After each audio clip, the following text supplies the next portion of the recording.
My name is Catherine. I'm 34 years old, a Chief Warrant Officer 3 in the United States Army, 12 years of service, 2 deployments behind me, and I was choked against my own dining room wall by my stepsister's husband while she stood 6 feet away and watched without moving.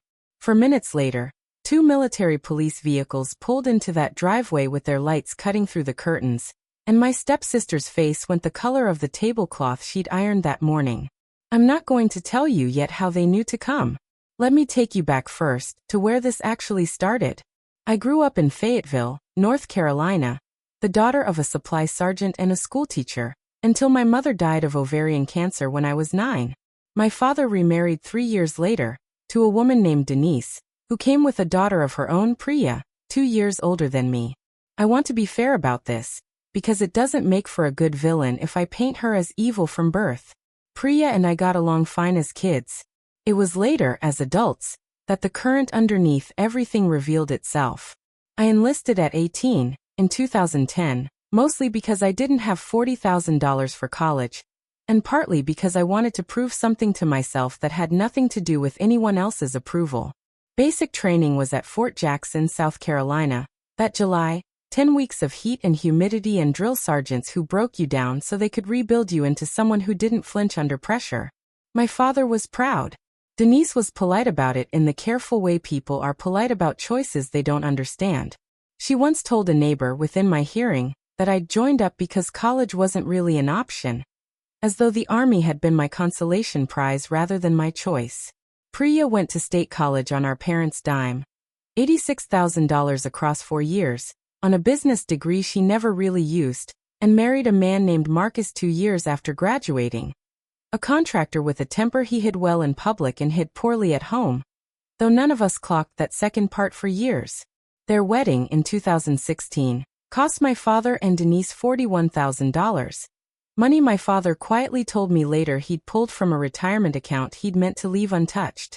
I never once heard anyone in that family discuss whether my career deserved that kind of financial investment or celebration, and I stopped expecting it somewhere around my second re-enlistment.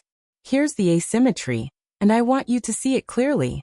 Every family gathering for over a decade, Denise introduced Priya as my daughter, she's in real estate now, with warmth in her voice, and introduced me as Catherine, she's in the Army, in a tone that could have been describing someone's parole status. When I made warrant officer in 2019, a real achievement that takes years of technical certification and leadership evaluation, my father mentioned it once at Thanksgiving and Denise changed the subject to Priya's new kitchen renovation.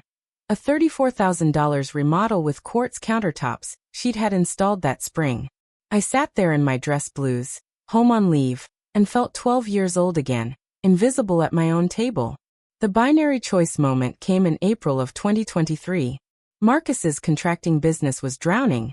He'd overextended on equipment loans, roughly $61,000 in debt, and Priya called me sweetly, asking if I'd co-sign a $45,000 business loan to keep his crew afloat. I said no. I'd watched Marcus's temper simmer under the surface at 2 Christmases in a row.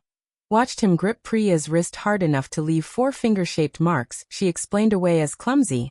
And I was not going to financially tie myself to a man I didn't trust, on a loan that would come due in an economy that was crushing small contractors statewide. It's not personal, I told Priya. I can't guarantee a business run by someone with his track record with debt. She called me selfish. She said I'd always thought I was better than this family, because I wore a uniform. She hung up on me. 3 weeks later, at a family dinner at my father's house, Denise brought it up over dessert, in front of everyone, saying it was disappointing that some people forget where they came from once they think they've made something of themselves. I set my fork down calmly and said, I love this family, but I'm not co-signing a business loan for a man who leaves bruises on my sister's wrist. The table went silent. Marcus's jaw tightened. Priya's face went white, then red, and she said, How dare you say that in front of everyone?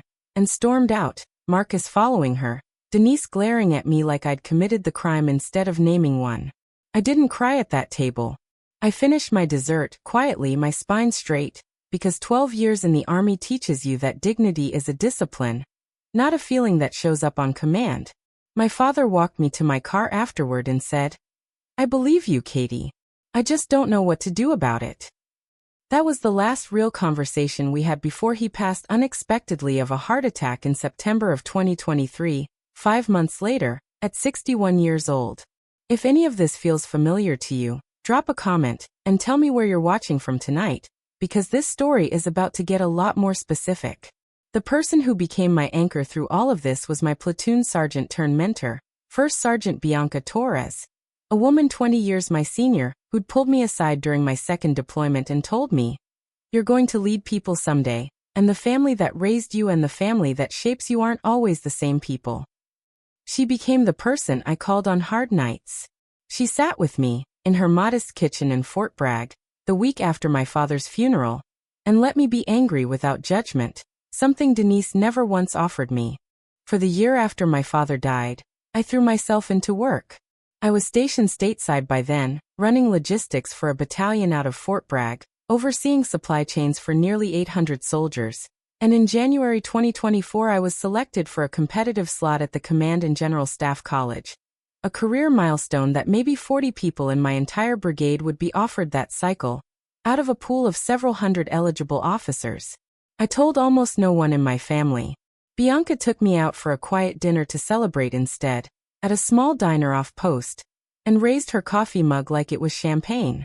"Your father would have been loud about this one," she said. "I know," I told her. "That's exactly why it hurts that he's not here to be loud about it." The silence between me and the rest of the family had become its own kind of peace, the kind you build not because everything's resolved, but because you've simply stopped waiting for people to change. The reconnection came in March of 2024, not out of grief or love, but out of money. My father's will, it turned out, had left me the house in Fayetteville, a modest 3-bedroom he and my mother had bought in 1998, now worth roughly $310,000, because he'd changed his will quietly in 2021. 2 years before he died, after watching, I later learned, exactly the pattern of disrespect I'd absorbed for over a decade. Denise called me for the first time in 5 months, her voice warm and careful, inviting me to get everyone together to talk things through as a family. I agreed, mostly because some stubborn part of me still hoped healing was possible.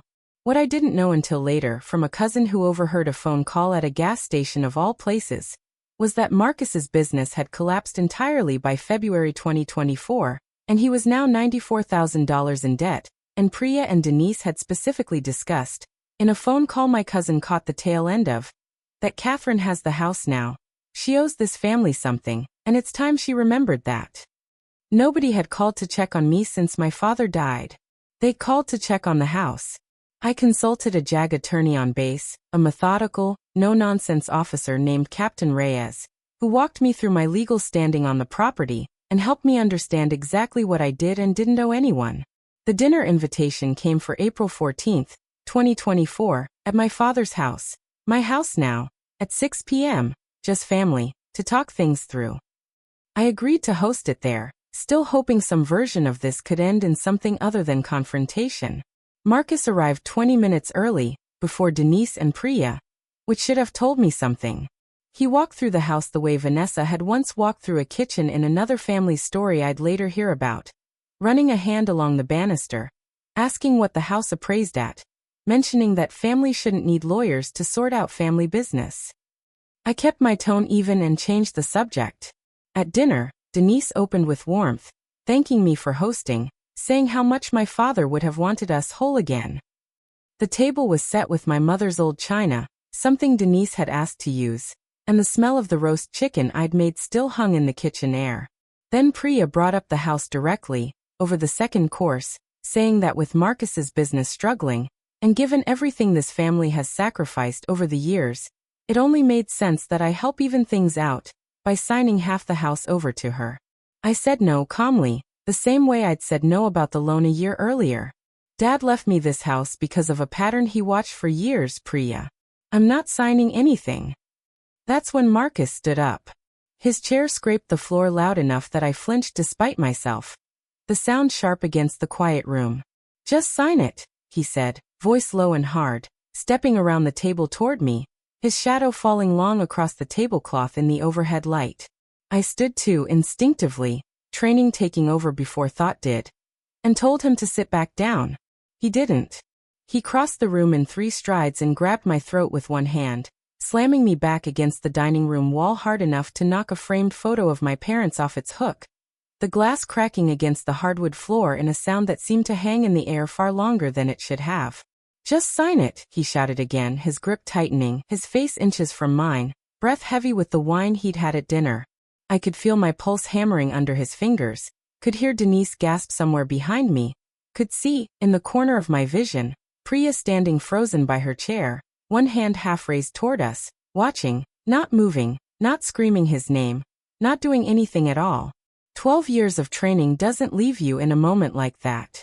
I drove my knee up hard into him, broke his grip with a wrist maneuver I'd been taught in combatives training years before any of this family drama existed, and shoved him back far enough to put the table between us, my hand instinctively going to my phone in my back pocket. What Marcus didn't know, what none of them knew, was that I'd texted Captain Reyes an hour before dinner, a simple message.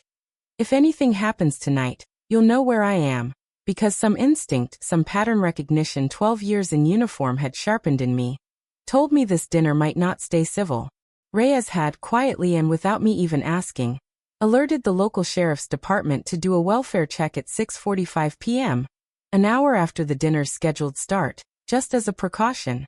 The military police vehicles, actually county sheriff's deputies, with an MP liaison from base since I was active duty and the incident involved a service member, pulled into the driveway at 6:47 p.m., their lights washing red and blue across the living room curtains. Denise's face went the color of the tablecloth she'd ironed that morning. Priya finally moved, finally spoke, her voice cracking, saying, "Catherine, please don't let them arrest him. Think about what this does to the family." Even as the marks on my throat were still darkening, I looked at her steadily, my voice hoarse but even.